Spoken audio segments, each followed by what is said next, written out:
Assalamualaikum warahmatullahi wabarakatuh. Tepang deui sareng Ibu, dina pangajaran dinten ayeuna nu ngabahas ngeunaan sisindiran.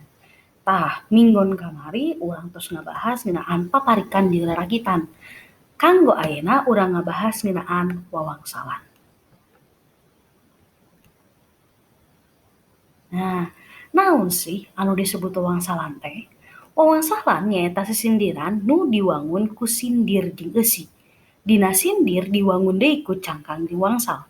Anu dijieun wangsal teh tara ditetelakeun, tapi kudu diteangan tina bagian eusi. Ciri-ciri wawangsalan aya 4. Nu kahiji diwangun ku dua padalisan. Beda jeung paparikan jeung rarakitan, wawangsalan mung saukur dibangun ku dua padalisan. Nomor 2, padalisan kahiji disebut cangkang, padalisan kadua disebut eusi. Nomor 3, jumlah engang dina sapadalisan aya 8. Nomor 4, dina padalisan kadua aya wangsal nu dibalibirkeun.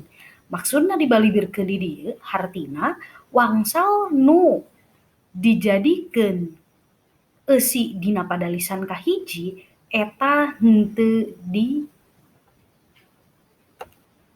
ditingalikeun sacara langsung. Conto wawangsalan. Padalisan kahiji belut sisit sabadarat. Nu kadua kapirarai siang wengi. Maksudna oray. Tah, naon sih maksud ieu? Cik urang tingalikeun. Di dieu urang kudu ngajelaskeun naon nu dimaksud oray dina padalisan kahiji. Oray mirip jeung belut, tapi cicing di darat.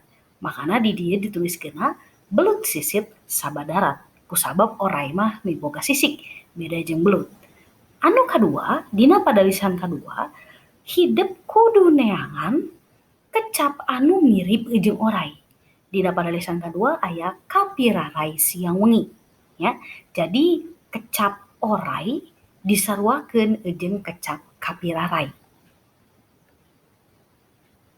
Kumaha atuh cara nyieun wawangsalan? Gampang. Nu kahiji, tangtukeun heula wangsalna nu bakal dijelaskeun dina padalisan kahiji. Wangsal biasana benda anu aya di sakeliling urang, boh eta benda mati atawa benda hidup. Nu kadua, teangan kecap nu mirip jeung wangsal. Siga tadi dina oray, urang kudu neangan kecap nu mirip jeung oray. Kapanggihna kapirarai. Ya. Jadi lamun misalkan hidep neangan wangsalna sapatu, hidep kudu neangan kecap nu mirip jeung sapatu. Ya. Naon kecap nu mirip jeung sapatu? Nyaeta batu. Nomor 3, jelaskeun wangsal dina padalisan kahiji. Tuluy simpen wangsal dina padalisan kadua. Tah di dieu urang kudu ngajelaskeun sapatu teh naon. Ya. Tuluy dina padalisan kadua, hidep kudu nyimpen kecap batu dina padalisan kadua. Sanajan padalisan hiji jeung padalisan kadua teu nyambung, teu kunaon. Nu penting nu panyambungna ngan saukur aya dina kecap wangsal hungkul. Lamun diibaratkeunna gampangna siga kieu. Wawangsalan miboga hal nu mirip jeung tatarucingan atawa teka-teki. Jadi hidep kudu bisa ngibaratkeun padalisan kahiji teh nyaeta soal. Padalisan kadua nyaeta jawaban. Jadi hidep kudu nyieun heula soal, karek engke dina padalisan kadua hidep neangan jawaban.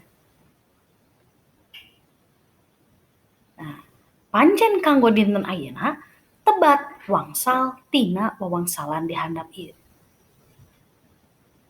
Mangga aya 4 wawangsalan, mangga dipilarian wangsalna. Videona tiasa dipause heula nya. Tras wawangsalan ieu mangga ditulis dina buku tulis, upami atos kirimkeun kana Google Classroom. Hatur nuhun kanggo perhatosanana.